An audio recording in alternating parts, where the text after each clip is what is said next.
So without more ado, I'm going to hand you over to our first speaker. As I mentioned just now, Carolyn Dalton. Her sterling efforts have not only secured £1 million for Doncaster's 1914-18 project, but Carolyn has recently successfully secured £48,000 from the Heritage Lottery Fund for the James Paine Festival and Regency Doncaster project. Thank you, HLF.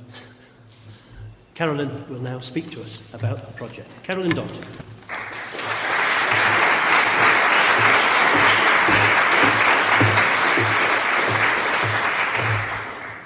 Right, thank you, Bob. I have to say, I can't honestly take credit for all those things. They've always been team efforts, very much, on each occasion. So thank you very much for asking me here to speak today. Quite a few of you will know me already. My name is Carolyn Dalton. I'm Heritage Services Manager at Doncaster Council.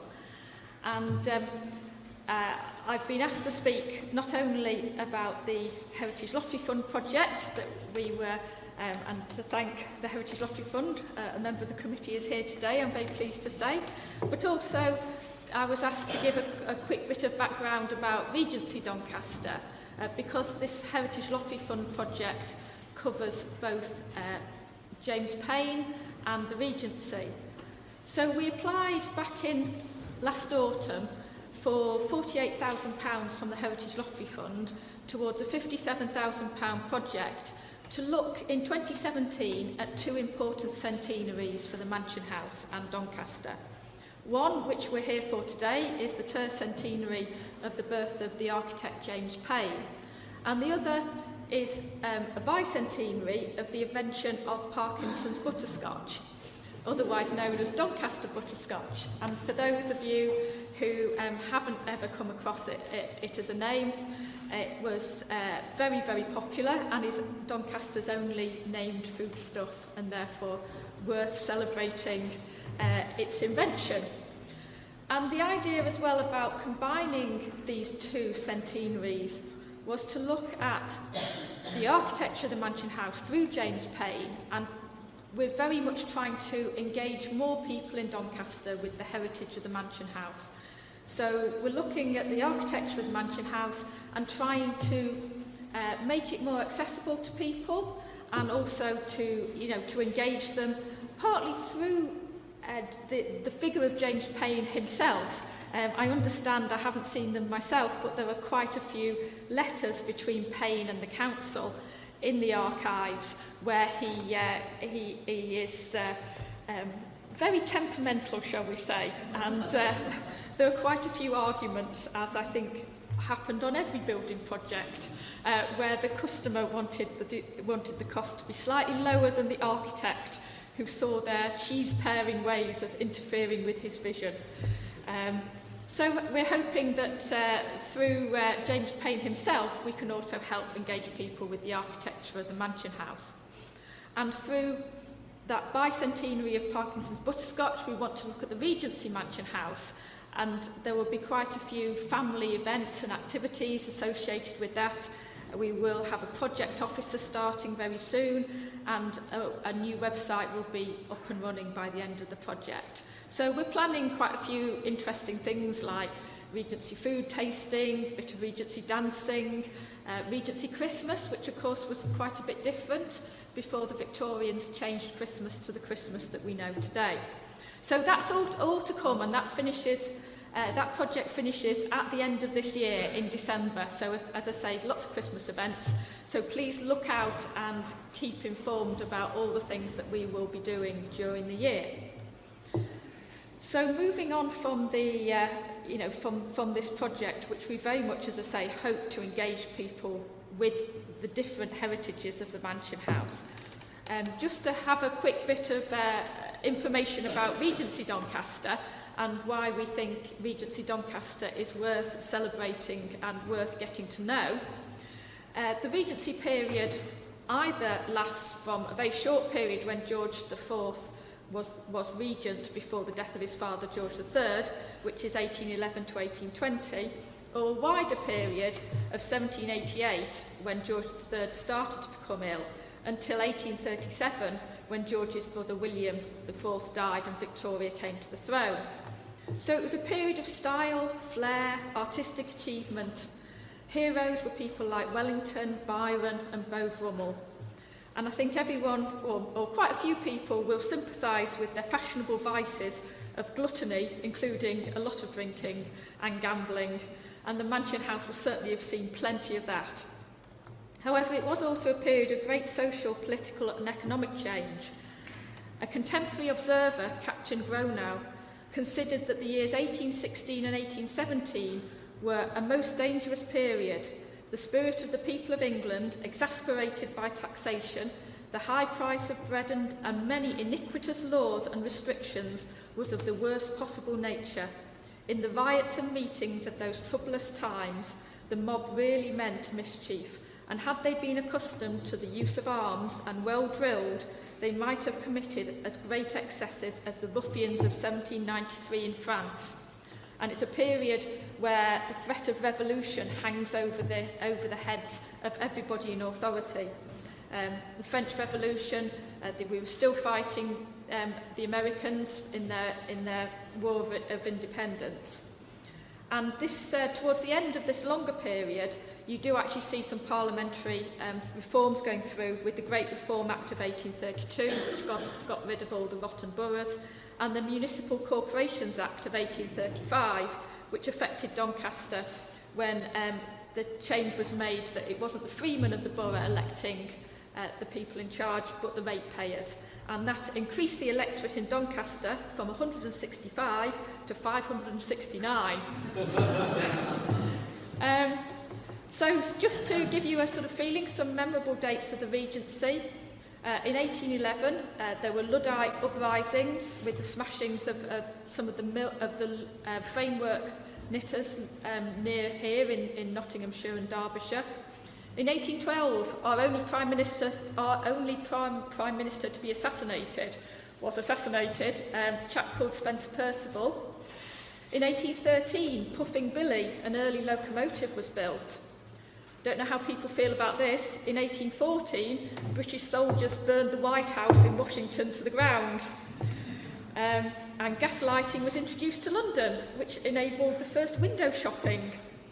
And the Times newspaper adapted steam printing so they could print as many as five times as many newspapers as previously.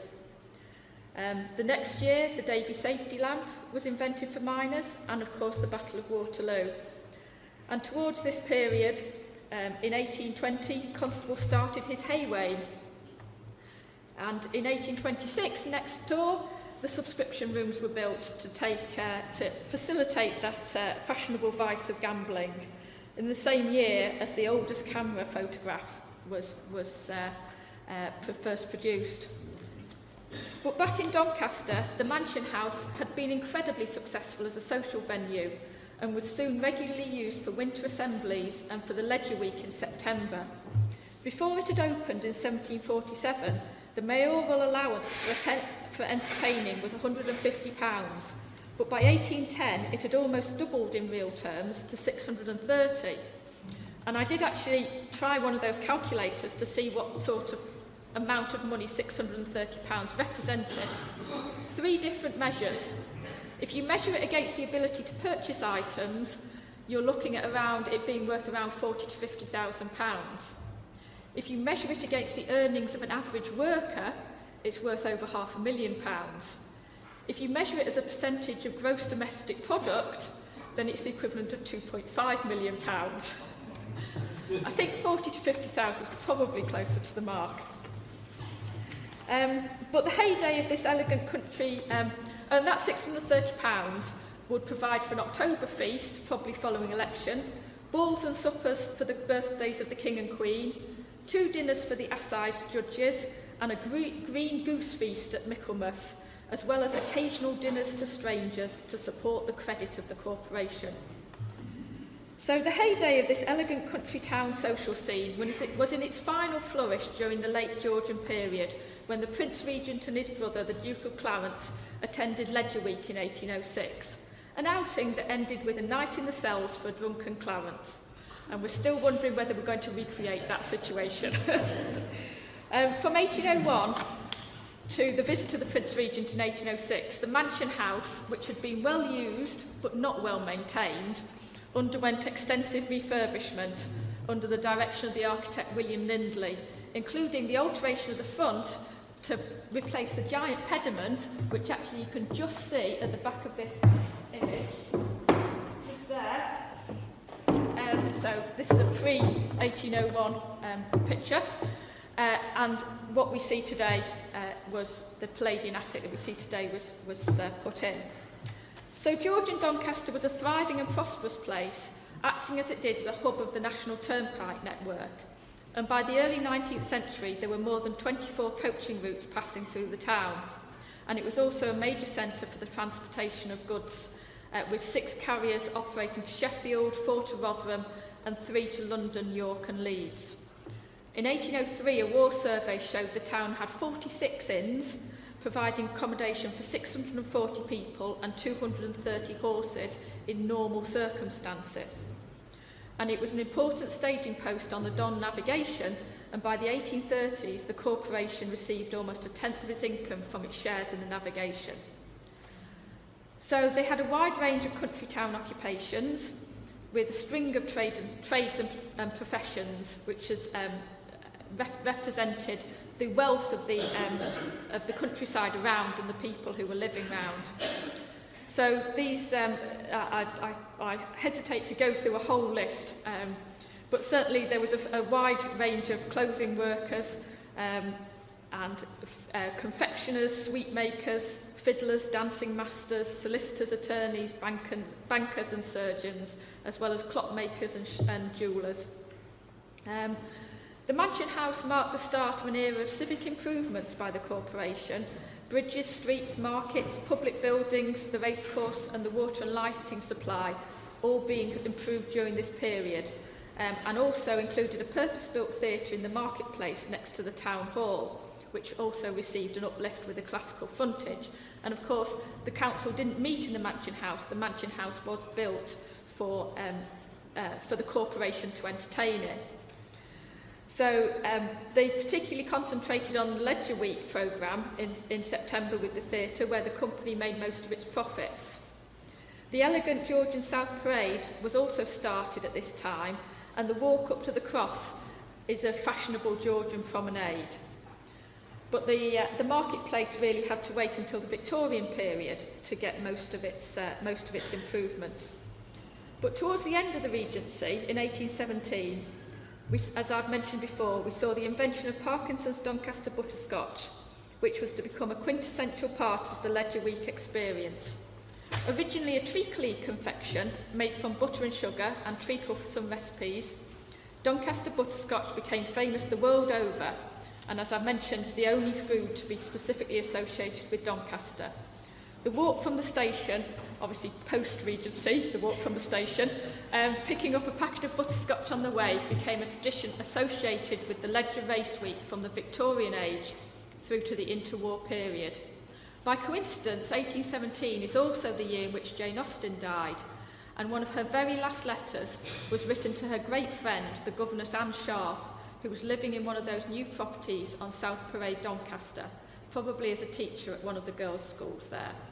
So I'm just going to finish with a quote from 1804 from Dr. Edward Miller, the town organist and historian, who wrote of the races which are so central to the purpose of the Mansion House. For nearly half a century they have been and may now be considered as the best meeting of the kind in the north of England, as it is generally allowed that a greater number of families meet each other at Doncaster races than assemble together at any other place in the kingdom upon a similar occasion. In the morning, the gentleman's time is usually employed in hunting, and every evening exhibits a play at the theatre and a brilliant ball at the Mansion House.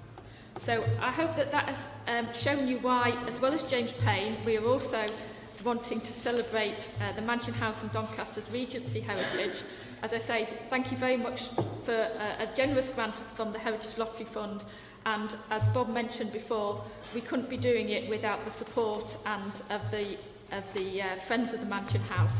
and their very great dedication and work that they have already put into doing this, making this day happen, and the exhibition that you can see in the dining room, along with George, who will be speaking next. So thank you very much, everybody.